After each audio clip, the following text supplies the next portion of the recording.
The idea is usually that austerity helps resolve crisis, and this is why we should all accept it. Now, what we need to figure out is what are these crises about? And what you see is that ultimately the crisis that is most worrisome for the governing elite is not economic downturn. It's what we could call the questioning of the fundamentals of capitalism.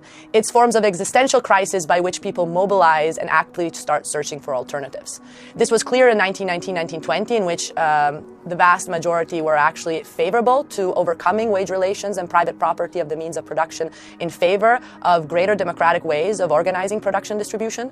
But we can also see today how the capital order is threatened by workers unionizing and winning victories of higher wages and potential benefits, because this goes counter the logic of capital, which requires high levels of exploitation for the markets to run smoothly.